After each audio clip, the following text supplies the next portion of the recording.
Je vais raconter d'abord une histoire, j'aime bien le faire, d'un homme très connu. Léon Tolstoï était l'un des écrivains les plus célèbres de son temps. Reconnu dans le monde entier, riche, respecté, marié, père de famille, admiré. Et pourtant, cet homme, vers l'âge de 50 ans, va écrire ces mots bouleversants. Je cite, « Ma vie s'est arrêtée. Je respirais, je mangeais, je dormais, mais je ne savais plus pourquoi je vivais. Je craignais de rester seul, de peur de me suicider. » Cet homme n'était pas un raté. Au contraire, il était un homme brillant qui avait réussi, mais il avait construit, sans s'en rendre compte, brique par brique, une vie qu'il ne souhaitait plus habiter, qu'il ne souhaitait pas habiter.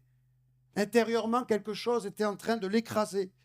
Et je crois que beaucoup aujourd'hui, parmi nos contemporains, ne sont pas enchaînés forcément par l'échec. Certains le sont. Mais par une réussite qui ne les a pas rendus libres, ni vraiment heureux. Et si ces choses pouvaient, ce matin, nous amener au pied de Jésus. Nous fêtons Noël. Mon message, la semaine dernière, on a fait le message de Noël. Pas vraiment un message de Noël, mais quand même, nous parlons toujours de Jésus-Christ. Le message de Noël, c'est une lumière qui vient dans le monde. Jean dit ceci, la lumière est venue dans le monde, la lumière est venue chez les siens. Mais la Bible dit que les siens ne l'ont pas reçue, car ils ont préféré les ténèbres. Et Jésus-Christ est cette lumière qui peut éclairer nos cœurs. Et vous allez voir que c'est en lien avec ce que nous allons partager. Mais d'abord, on va faire un bond dans le temps, puisqu'on va aller à l'époque où les Hébreux étaient réduits à l'esclavage en Égypte. Ce n'a pas toujours été le cas. Ils sont allés d'abord en Égypte et ils ont fait fortune. Rappelez-vous, Joseph était le Premier ministre. Nous avons parlé de cela il y a quelque temps en arrière. Mais là, lorsque le texte biblique nous renseigne sur la situation d'Israël, Israël est au bord du chaos. Et voici ce qui est écrit, Exode 1, verset 8. Vous avez vos Bibles? Montrez-la. Voilà, c'est bien, tapez votre voisin. Ouvrez-la. Exode 1, Genèse, Exode, c'est le deuxième livre de la Bible. C'est pas compliqué. Voilà, il nous est dit ceci. Il s'éleva sur l'Égypte un nouveau roi qui n'avait pas connu Joseph. Les autres rois, Joseph avait leur faveur et le peuple d'Israël aussi. Mais ce nouveau roi, dont l'identité ne nous est pas donnée, dit au peuple, s'adresse au peuple d'Israël qui a prospéré, qui a multiplié entre-temps. Voici les enfants d'Israël qui forment un peuple plus nombreux et plus puissant que nous. Allons, montrons-nous habiles à son égard, empêchons qu'il ne s'accroisse et que, s'il survient une guerre, il ne se joigne à nos ennemis pour nous combattre et sortir ensuite du pays. Et l'on établit sur lui, sur le peuple, des chefs de corvée, afin, le texte biblique nous dit, de l'accabler de travaux pénibles. C'est ainsi qu'il bâtit Israël, les villes de Python, de Ramsès, pour servir de magasin à Pharaon.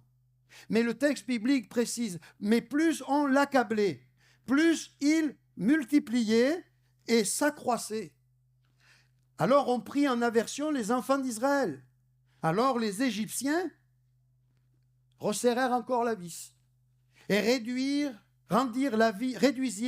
les enfants d'Israël à une dure servitude. Ils leur rendirent la vie amère par de rudes travaux, en argile et en briques, et par tous les ouvrages des champs, et c'est avec cruauté qu'ils leur imposaient toutes ces charges. Nous disons Amen. C'est le texte biblique. Non pas Amen de ce que le peuple ait souffert, mais Amen parce que c'est la parole de Dieu. Ces hommes en Égypte avaient commencé par y mener, je l'ai dit, une vie brillante sous Joseph, si je puis m'exprimer ainsi, et pendant certainement quelques décennies durant, peut-être siècles, la Bible ne dit pas combien de temps, ils ont joui de la faveur de Pharaon, mais ils étaient appréciés pour leur métier de berger. En tout cas, à un moment donné, c'est ce peuple, sans s'en rendre compte, petit à petit, comme cela peut arriver à tout un chacun de nous, eh bien, a vu un glissement s'opérer, lentement mais sûrement, les conduisant à un moment donné à la situation que nous venons de lire. Voilà qu'après avoir connu la prospérité, le peuple de la promesse, le peuple béni de Dieu, se retrouve réduit à l'esclavage. Pharaon, est-il dit, les accablait par de durs travaux et Israël se retrouvait finalement à bâtir non pas leur propre avenir, mais littéralement le royaume de Pharaon. Est-ce que vous croyez que le peuple de Dieu a mieux à bâtir que les royaumes de ce monde? Sommes appelés, en tant que croyants, à bâtir. Bien sûr, vous allez me dire, mais pasteur, c'est Jésus qui bâtit l'Église. Oui, mais il se sert de nous. Et je faisais remarquer jeudi soir aux frères et sœurs de Kissac la chose suivante. Quand Paul reçoit une vision d'un Macédonien, je leur ai dit, cette vision, elle vient de Dieu du début à la fin. Et je leur ai précisé cela parce que je trouve étrange la prière du Macédonien adressée à Paul. Savez-vous quelle fut sa prière? Le Macédonien s'adressant à Paul, lui dit, viens à Macédoine et sauve-nous ou secours-nous. C'est assez surprenant. Qui est le sauveur? Paul? Bien sûr que non. C'est Jésus-Christ. Alors pourquoi le Macédonien, cette vision conduite par le Seigneur, s'adresse-t-il à Paul? Parce que Paul avait et connaissait le message qui pouvait sauver le Macédonien. Donc quand je dis nous sommes appelés à bâtir le royaume de Dieu, bien sûr c'est Jésus qui bâtit son royaume, mais il se sert d'être humain. Et je veux être entre ses mains un instrument que Dieu va utiliser pour édifier son royaume. Est-ce que vous comprenez que nous sommes là en train d'édifier le royaume de Dieu? Ici, c'est le royaume du Seigneur. Le peuple, donc, de la promesse va finalement, au lieu de bâtir son avenir, au lieu de bâtir son histoire, au lieu de bâtir le royaume de Dieu, se retrouve à littéralement bâtir le royaume de Pharaon. Tout cela, bien entendu, le texte le précise, dans la souffrance et l'amertume. Car quand le diable arrive à nous sortir de la mission dans laquelle Dieu veut nous retrouver, ça se finit toujours mal. Vous savez que le péché, c'est quoi? Oh, l'adultère, le mensonge, le vol. Non, c'est les conséquences du péché. Le péché, c'est manquer le but. Péché, c'est finalement passer à côté de ce pourquoi Dieu nous a créés. Dieu ne m'a pas créé pour, connaître une belle auto, mener une belle carrière, bien manger, bien vivre. Mais il m'a créé littéralement, écoutez ceci. On connaît, hein, je n'invente rien, hein. Mais c'est important d'être touché par la parole de Dieu à un moment donné. Nous qui connaissons, avons entendu et entendons depuis des années la parole de Dieu. Mais Dieu nous a créés pour lui, littéralement. Jésus lui-même, quand il viendra, il appelle 12 disciples, non pas d'abord pour bâtir son royaume, le texte biblique nous dit. Il le fera, il les enverra. Mais l'auteur précise, il les appela pour les avoir avec lui. À Gethsémane, il prend 3 de ses disciples. Il les voulait avec lui. À la croix, il se retrouve seul. Où sont mes disciples? Tous l'ont abandonné. Heureusement, les femmes que parfois nous, les hommes, méprisons, elles étaient au pied de la croix. Hein. Les 3 maris étaient. Hein. Que Dieu soit béni. Il y avait Jean quand même, hein, l'apôtre, hein, pas l'homme. Hein. Que Dieu soit béni. Le Seigneur nous a créés pour lui. Et parfois, il me semble que le diable nous distrait, nous égare. Et ça finit toujours mal. Et on connaîtra le mal-être, la peur, la colère. Et si cela, c'est bien symptômes, quelque part, ce sont des symptômes, nous rappeler notre nécessité de revenir vers Dieu. Vous le savez, la Bible ne nous raconte pas seulement ce qui s'est passé il y a des années en arrière, mais à travers ces choses qui se sont produites, la Bible et le Saint-Esprit qui cherche à parler à nos cœurs par ce livre veut nous révéler ce qui arrive encore aujourd'hui, là, dans le cœur de l'homme, dans le mien, dans le tien. Et ce matin, on est en train de parler de toi et de moi, par ce livre, par ce passage. Dieu est en train d'éclairer, de mettre en lumière. C'est le sens de Noël, je disais, mettre en lumière ce qui est caché.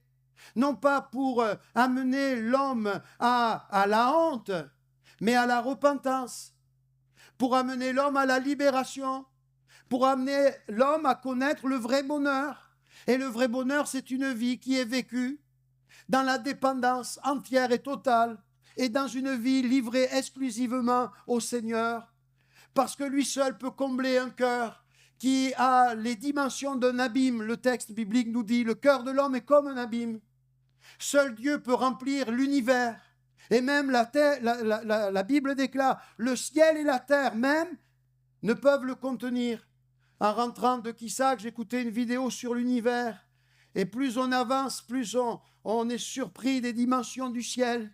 Ils ne savent pas si l'univers est fini. Mais ils n'ont toujours pas trouvé les limites. Et on parle de millions, alors ça me dépasse, d'années-lumière, ça me dépasse. C'est des millions d'années-lumière. Et la Bible me dit, eh bien cet univers immense, impressionnant, ne peut pas à lui seul contenir la présence de Dieu. C'est dire combien il est grand.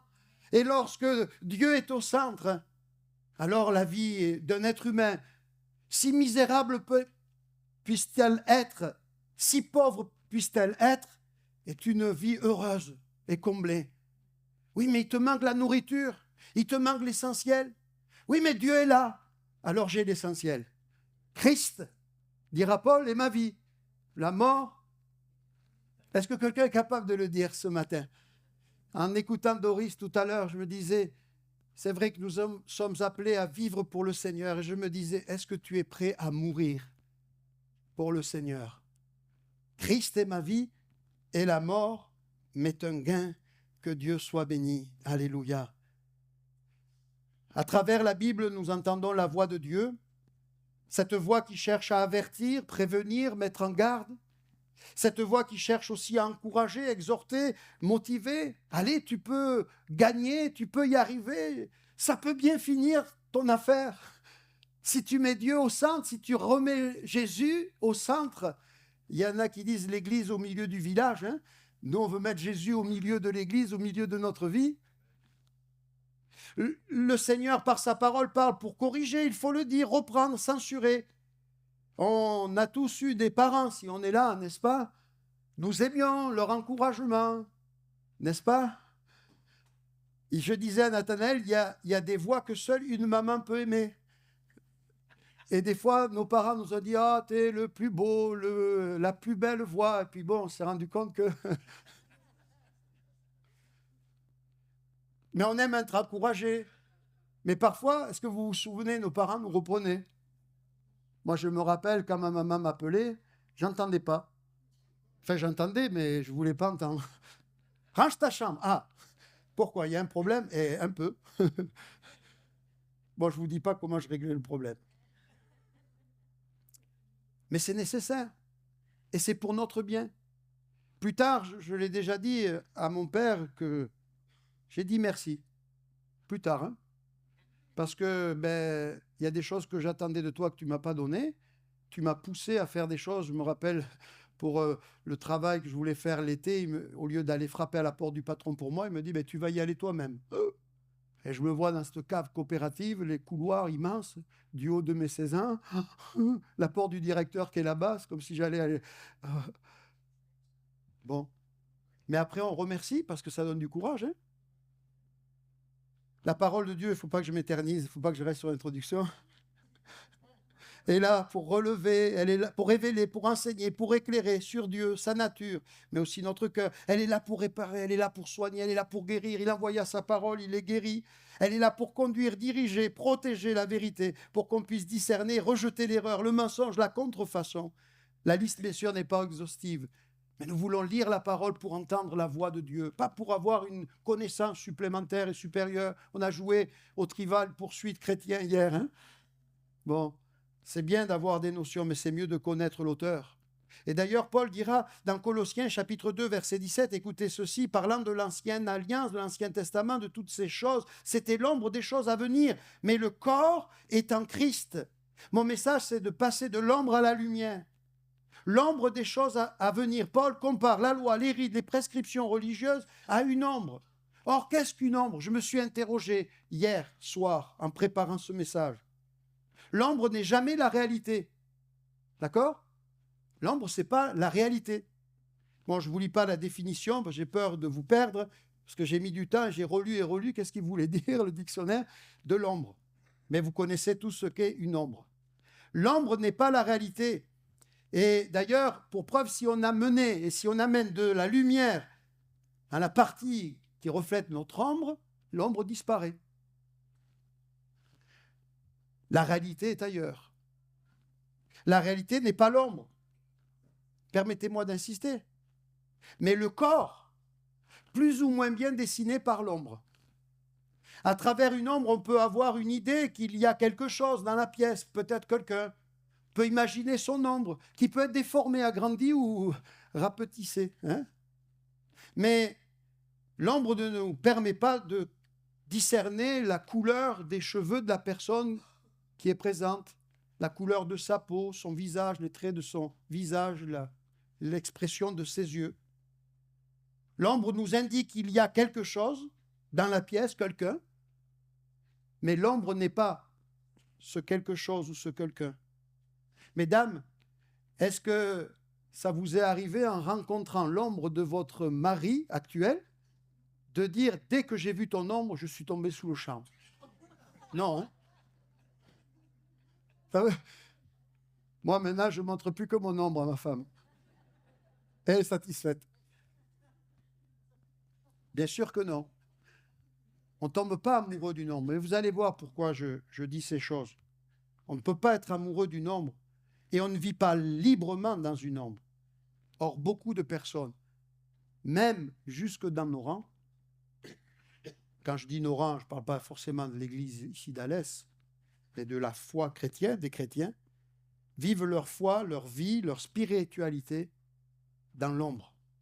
Une connaissance religieuse intellectuelle, une tradition, on dit « oh, nous ne sommes pas dans la tradition », mais quand on est tombé dans la marmite jeune, on est dans une tradition familiale, on sait comment va se dérouler un culte, voilà ce qui va se passer, et on ne s'attend plus à rien. C'est peut-être la foi, la vie chrétienne, une morale, elle est réduite à cette simple expression, une piété mais sans sincère vie, sans une vie abondante. Il y a une piété, il y a une religiosité, il y a quelque chose qui fait penser que. Mais vous connaissez ce texte que je n'ai pas noté, mais auquel je pensais en réfléchissant à ces choses. Ils ont l'apparence, c'est l'ombre, ils ont l'apparence de la piété, mais ils en renient ce qui en fait la force. Je vous en supplie, du fond du cœur, et je m'en supplie. Ne dis pas, Jean-Paul, que je ne suis pas en train de parler de toi, je m'adresse à moi, et ne dis pas que je ne suis pas en train de m'adresser à toi, de grâce. Ayons la modestie face à la grandeur de Dieu. Des fois, nous avons dit dans nos milieux, et on comprend, je connais Dieu. Ah bon? Oui, on a fait une expérience avec Dieu. Oui, dans le sens biblique, connaître, ok, on comprend. Mais qui peut dire ce matin qui connaît tout parfaitement sur Dieu? Écoutez, même toi-même, tu ne te connais pas vraiment. Je pense à ce chant qu'on nous évite à toi et moi aussi longtemps que possible d'avoir à choisir un camp. C'est un juif qui dit ça de ce qui s'est passé. Parce que je ne me rappelle plus le détail des paroles, mais est-ce que nous serions l'attitude d'un courageux ou d'un bourreau? Enfin, vous connaissez mieux que moi le texte, je n'avais pas prévu de vous en parler. Seigneur, toi, tu me connais parfaitement. Et je peux juste te dire une chose, Seigneur, j'ai besoin encore de grandir. Celui qui croit être debout, prenne garde, la Bible nous dit. Alléluia. Alors ce matin, on ne veut pas rester à considérer l'ombre, mais on veut être éclairé par celui qui nous honore de sa présence, le Seigneur Jésus, et qui, durant ce Noël, veut nous éclairer pour nous faire passer de l'ombre à la lumière. Et il m'est permis ce matin de vivre quelque chose de nouveau et de neuf, et tu en as besoin. Alléluia, j'en ai besoin. On revient au récit de l'Exode qui met en lumière ce que l'ennemi de nos âmes fait pour nous priver de la présence de Jésus. Pharaon n'a pas commencé, vous l'avez noté, par détruire Israël, mais par l'occuper, l'accabler et le charger. Pharaon comprend, il y a un souci. Ce peuple va mettre en difficulté mon royaume, va mettre en difficulté mon économie. Le diable sait que le royaume de Dieu, l'Église, les croyants que nous sommes, pouvons mettre littéralement en échec l'œuvre des ténèbres. Alléluia. Gloire à Dieu. Amen. Alléluia. Moi, il y a un peu plus de participants là. Et bien sûr, le diable ne le veut pas. Le diable est vraiment celui qui a peur. Et le texte biblique nous dit, Pharaon ne va pas d'abord vouloir détruire Israël, mais l'occuper par des briques et de l'argile. Voici une des ruses, une des tactiques, une des méthodes du diable. En effet, le même esprit qui dirigeait Pharaon est à l'œuvre aujourd'hui et cherche à distraire, à accabler chacun de nous en nous faisant porter des briques que nous n'avons pas à porter et qui nous conduisent à construire une vie qui en réalité n'est pas celle que Dieu désire que nous menions. Amen. Une brique seule, je me suis fait cette réflexion, une brique seule, c'est pas très lourd à porter. Je me suis dit, mais une brique qu'on porte, rien qu'on garde la même brique pendant des heures, ça commence à, hein? Ça vous est arrivé, voilà, même de lever le bras, voilà, le poids de la brique, mais en porter plusieurs par heure, par jour, par mois, par année, je vous assure, ça use les plus robustes des bonhommes. À un moment donné, on n'en peut plus. Et c'est ainsi que le peuple d'Israël, brique après brique, s'est retrouvé perdu et on lui a volé sa liberté. Et c'est comme cela que beaucoup s'effondrent. J'imagine, je vois en esprit des Juifs devant porter la brique et puis à un moment donné, leur dernière brique, ils ne le savent pas, mais ils sentent que la fatigue est là, ils s'épuisent, ils tombent et voilà que le souffle s'en va. Et je voudrais dire que de manière bien symbolique, malheureusement, aujourd'hui, beaucoup de croyants finissent comme ça parce qu'ils portent des briques qui ne sont pas celles que Dieu voudrait les voir porter. L'ennemi agit de la même manière avec les hommes modernes. Il ne vient pas toujours avec des chaînes visibles, ni même laides en apparence, mais avec des ombres intérieures qui finissent petit à petit par nous plonger dans d'épaisses ténèbres.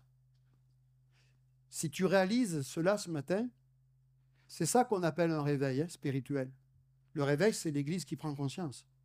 Des fois, on prend un mur, on dit « Oh, là, ça m'a fait mal au nez. » La sœur a parlé de... Et ça a amené à une réaction. Il faut que tu remettes certaines priorités. Et parfois, on vit comme cela des drames. Mais je disais à Nathanaël, je suis effaré parfois de voir les difficultés que peuvent traverser certaines personnes et me rendre compte, alors peut-être je me trompe, on n'est pas là dans la vie des gens, bien sûr, mais de me dire, mais il ne change rien, il n'y a rien qui change. Je disais un jour, pour une situation bien particulière, parfois on dit, c'est une tuile qui me tombe dessus. Ce n'est pas forcément une brique, c'est une tuile. Et parfois, c'est toute la toiture qui te tombe dessus. Qu'est-ce que tu fais quand... Si tu réalises ce matin que tu as porté pendant longtemps des briques que tu n'avais pas à porter, si tu es là et épuisé, ce n'est pas la fin. Amen. C'est peut-être le début d'une nouvelle vie. Oui, mais j'appartiens au Seigneur. Oui, mais il y a besoin d'un changement, d'un renouvellement. C'est peut-être le début d'une nouvelle histoire avec Dieu. Amen. Qui c'est qui veut rédiger une nouvelle histoire avec Dieu? Mais je vous le dis, pour cela, il faut arriver à un moment donné à arrêter. On a vécu le Covid. Le monde entier a été arrêté. Les églises ont été fermées. Et tous, on s'est réfugiés dans ce verset, ce psaume. Arrêtez et sachez que je suis Dieu. Mais nous, on est là dans un brouhaha d'activités. On est pris par toutes sortes de choses. Apprenons à nous arrêter pour qu'une nouvelle histoire puisse commencer, pour qu'un nouveau départ puisse être pris, pour qu'un nouveau souffle puisse être communiqué, pour qu'un nouvel élan soit prodigué. Nous avons besoin de nous arrêter. Et si vous ne le comprenez pas, lisez tous les textes bibliques. Les disciples qui sont sur la mer, la bourrasque vient, la tempête vient. Ça a été le premier message de Nathanaël. Et j'en ai fait la suite en septembre. Lorsque la bourrasque vient, c'est Dieu qui vient nous dire, il y a quelque chose que tu dois recentrer. Il y a quelque chose que tu dois ramener dans ta vie. C'est moi qui dois me retrouver dans ta barque. Alléluia. Alors, ces briques, il est -10, mais on va effleurer. Porte quelques noms. Je ne suis pas du tout exhaustif et je ne vais pas être long, ne vous inquiétez pas. J'ai 5 briques à vous proposer. Qui c'est qui a 5 mains? La brique de la peur ou l'ombre de l'avenir. La peur projette une ombre sur demain, obscurcit la confiance, vole la paix, paralyse l'espérance. Bon, qui est rassuré pour demain? Pas grand monde, hein? Macron et tous les autres. Et le diable, comme cela, avec la peur, nous fait perdre un temps, mais fou. Et nous empêche de vivre le temps présent. Jésus nous dit, Matthieu 6, verset 27, un jour je faisais une visite avec Nathanaël, mais je le dis souvent à des personnes qui sont dans la crainte, dans l'inquiétude, lis, c'est ma prescription médicale, Matthieu 5, 6 et 7, d'un trait sans t'arrêter. Je l'ai fait une fois, ça m'a relevé, requinqué et ramené à l'essentiel. Et dans Matthieu 6, 27, Jésus nous dit, après avoir parlé, regardez les lys des champs, les oiseaux, Dieu les nourrit, Dieu en prend soin. Et il dit, ne valez-vous pas plus que beaucoup de passereaux, etc. Et dans Matthieu 6, verset 27, Jésus nous dit aujourd'hui, recevez la parole comme la parole de Dieu actuelle. Qui de vous, par ses inquiétudes, peut ajouter une coudée à la durée de sa vie? En général, par les inquiétudes, on enlève des coudées à la durée de sa vie. Et le diable, par la peur, jette une ombre sur notre avenir. Qu'est-ce qui arrivera demain? Fais confiance au Seigneur. Appuie-toi sur Dieu. Crois en sa parole. Mets-le en premier dans ta vie. Avance pas après pas. Arrête de te projeter sur 10, 15 ans, 20 ans en arrière. Qu'est-ce que je ferai à la retraite? Moi, je vais vous dire une chose. Je ne dis pas d'être à la retraite. Vous savez pourquoi? Parce que j'aurai 65 ans. Et je n'ai pas envie d'avoir 65 ans. Dieu bénisse ceux et celles qui ont 65 ans. Mais maintenant, si Christ n'est pas revenu, si le Seigneur ne me prend pas entre-temps, il se peut que j'y accède. Mais vous savez, du haut de mes 50 ans, je me dis, mais ça a défilé à une vitesse. Et je me dis, tu n'as plus le temps. Hein? Ça passe très vite. Et je me projette des fois, excusez-moi, je vais très bien dans ma tête, hein, de mieux en mieux. Mais je me projette parfois sur mon lit de mort. Oui, non mais écoutez, la Bible me dit d'aller dans la maison du deuil. Parce que ça prend fin un jour. Hein. Et quand on sera dans la gloire, quand on sera devant, vous croyez qu'on va être devant Jésus à un moment donné? Quand on sera au pied du Seigneur, et qui nous dira, oui, mais là, tu t'es inquiété, là, tu as stressé, là, tu as fait toutes sortes de choses. Moi, je t'attendais, c'était un rencard que j'avais avec toi, c'est un rendez-vous que je te fixais, tu n'as pas su entendre ma voix. Le pasteur, aujourd'hui, 21 décembre 2025, encore une fois te l'a dit, mais tu n'as pas voulu entendre. Toi, tu es préoccupé par d'autres choses. La brique du remords ou l'ombre du passé. Le remords, Dieu n'en a que faire. Dieu s'en moque royalement. Être rempli de remords n'amènera jamais au salut personne et n'inclinera jamais le cœur de Dieu. Je prends juste 2 exemples, Pierre et Judas. La gravité de la faute, bon, franchement, quand on lit ce que Pierre a fait, c'était pas brillant le bonhomme. Hein. Je relis les évangiles. Franchement, par 3 fois, il y va. Moi, je ne connais pas du tout. Et à la fin, il dit, sur la tête de ma mère, de mon père, je jure, sur la Bible, je ne connais pas Jésus. Ça va loin quand même. Hein?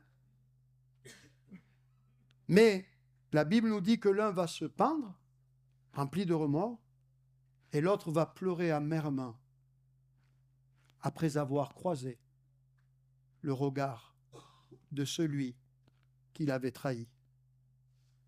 La différence n'est pas la gravité de péché entre Judas et Pierre, même si je ne minimise pas la faute de Judas.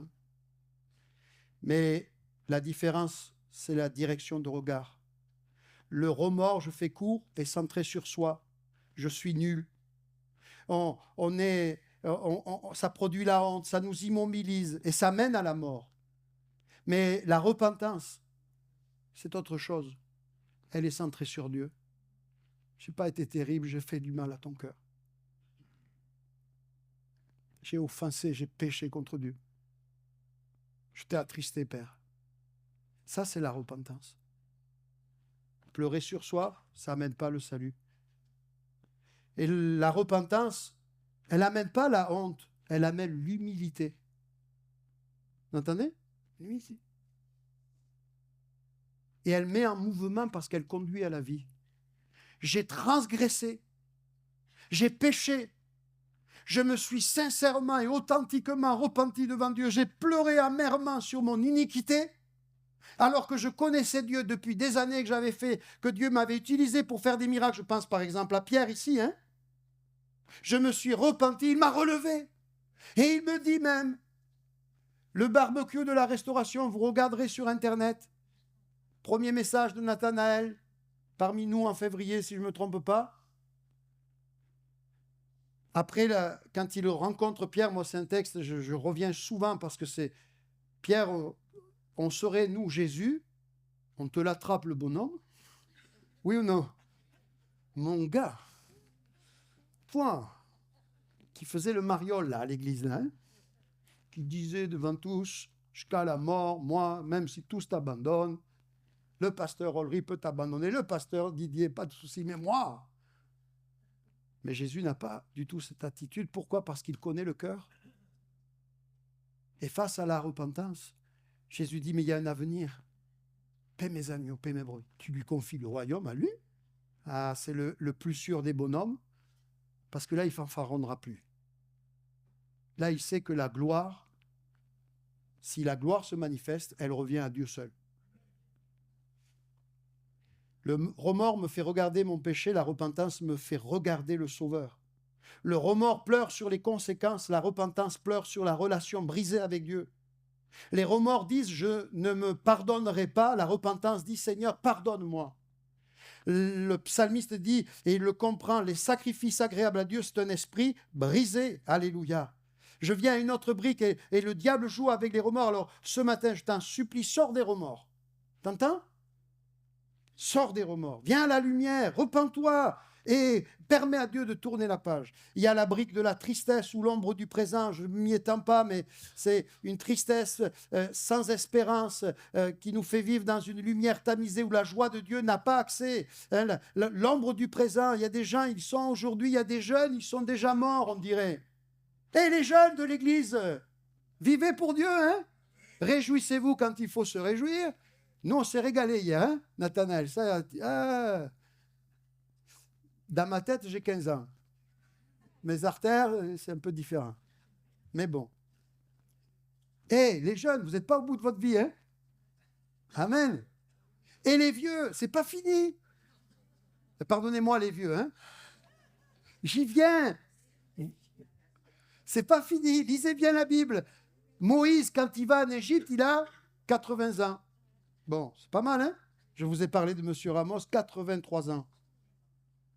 La brique du non-pardon ou l'ombre relationnelle, le non-pardon emprisonne celui qui le porte et l'entretient. Il maintient nos vies dans une zone d'ombre qui ferme l'accès à Dieu.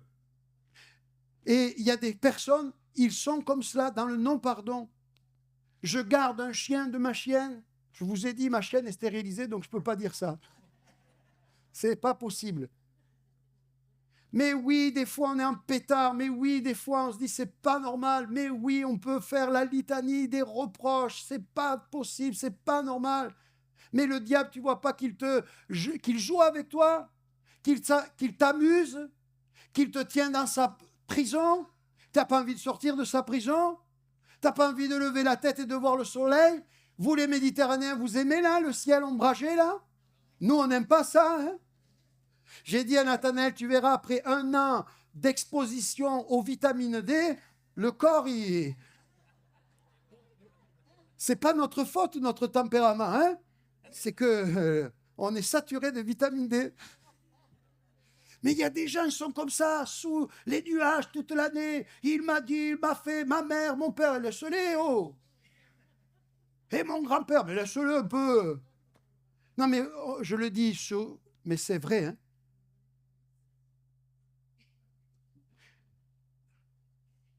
C'est par la souffrance. La Bible nous dit que Jésus, le Fils de Dieu, a appris, lui, le Fils de Dieu, oui, parce qu'il est Fils de l'homme.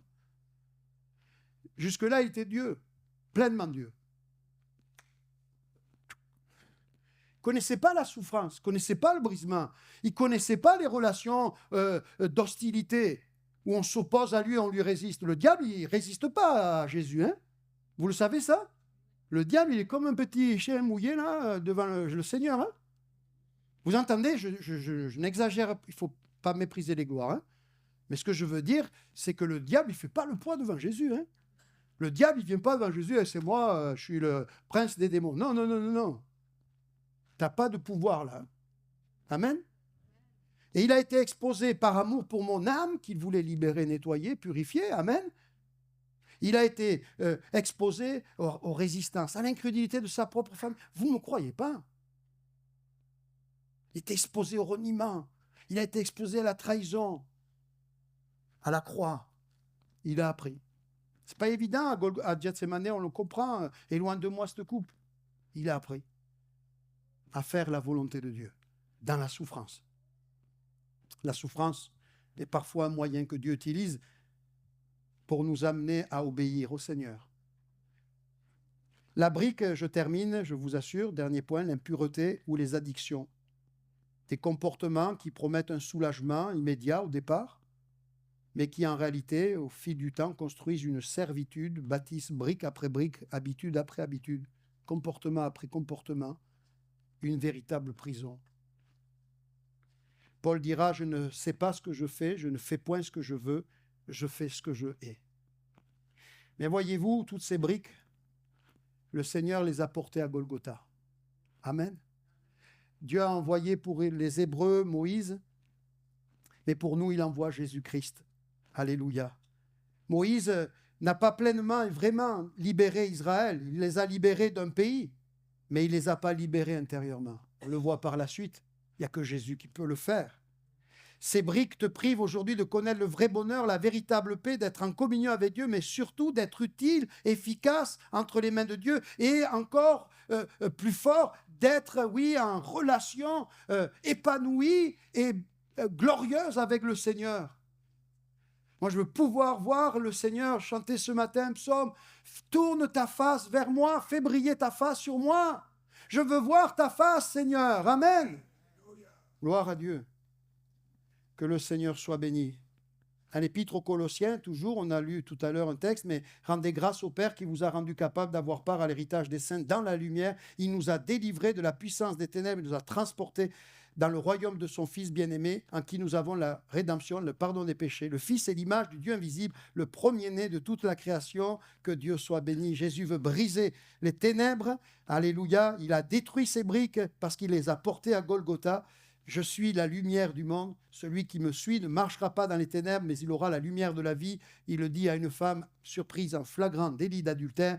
Et il dit, dans cette période de Hanouka, vers chapitre 10, la dédicace. Chapitre 9, il guérit un aveugle de naissance. Au chapitre 8, verset 36, il dit, si donc le Fils vous affranchit, vous serez réellement libre. Est-ce qu'on peut se lever, Nathanaël? Je ne sais pas si on a le temps d'un chant. Voilà. Désolé.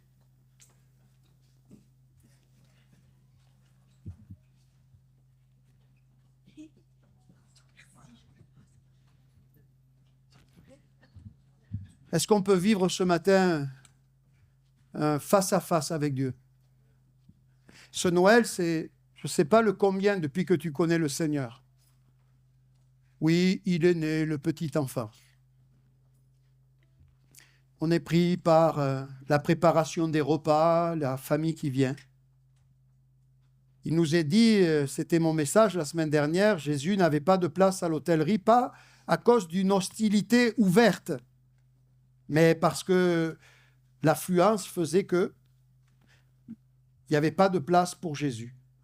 Et des fois, on est tellement pris par toutes sortes de choses. Ce n'est pas une hostilité ouverte. Personne ne va dire ce matin, j'espère, sinon alors, moi je ne veux pas de Jésus. Je dis non à Jésus. Mais on est tellement pris, tellement occupé, des briques qu'on bâtit, des choses que Jésus n'a plus la place qui lui revient. Et ce Noël 2025, on veut dire Jésus, prends la place qui te revient. Alléluia. On chante ce chant et puis on se sépare dans la paix du Seigneur. Amen. Prendre ce chant qui dit « Je m'abandonne ». Venir simplement nous abandonner entre les mains de Jésus ce matin et le laisser faire ce qu'il veut faire en nous.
veux te connaître.